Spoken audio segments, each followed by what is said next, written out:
Hey there and welcome. Have you ever stood next to a giant ancient tree and just thought, how on earth did that come from a tiny little seed? Well, today we're going to pull back the curtain on that incredible process. We're diving into the cellular secrets that make it all happen. Right? This is the big question. It really does feel like magic. But the answer isn't magic at all. It's biology. It's a microscopic world of super specialized cells all working together in perfect harmony. This is the story of how a plant literally builds itself, one cell at a time. And the absolute basic building block for this entire construction project is something we call a tissue. You can just think of it as a team of cells. They all come from the same place, and they've all been given the same job to do, whether that's to be strong, to move water around, or to soak up the sun. Now, in the plant kingdom, you've basically got two major kinds of tissue. First, you have the meristematic tissue.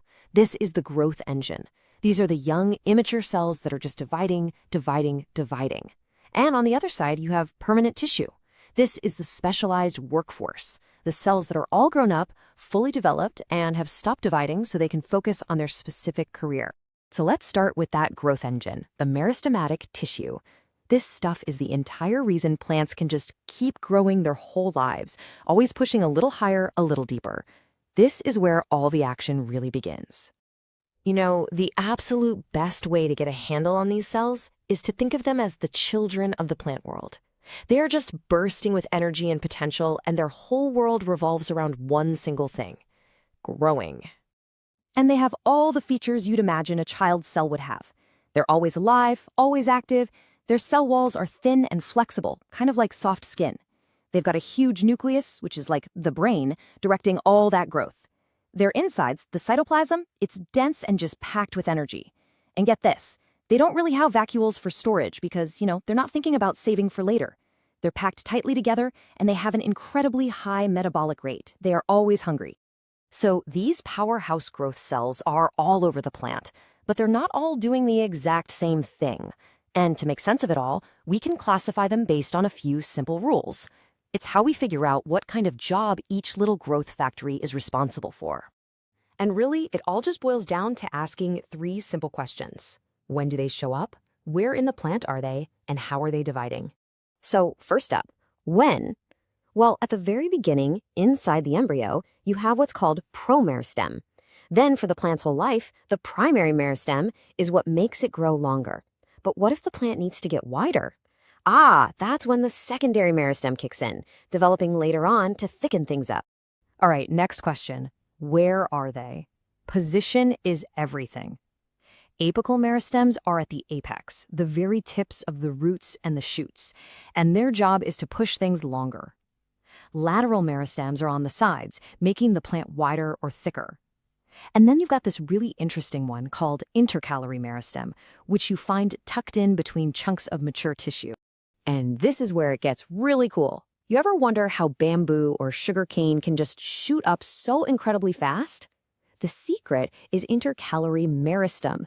It's located at the base of each section of the stalk, allowing all the segments to get longer at the same time. It's a brilliant evolutionary hack for winning the race for sunlight. And our final question, how do they divide? This one's all about geometry. If the cells only divide back and forth on one plane, they form a single file line, or a rib. We call that a rib meristem. If they divide on two planes, like making a grid, they form a flat sheet, which is perfect for making a leaf. That's a plate meristem. And if they divide in all three planes, you get a solid chunk of tissue, a mass meristem, which is exactly what you need to build something like an embryo. Okay, so after all this crazy division and growth, what happens to our little child cells? I mean, they can't stay kids forever, right? Eventually, they have to grow up, stop dividing, and, get a job. They have to become permanent tissue. And it's basically a career path for a cell. It starts out as meristematic. It divides and grows for a while. Then it goes through a process called differentiation. This is where it picks a major, a specialty. And finally, it becomes a mature, permanent cell with a lifelong career. These are the adult cells of the plant world. They're that specialized workforce we mentioned at the start.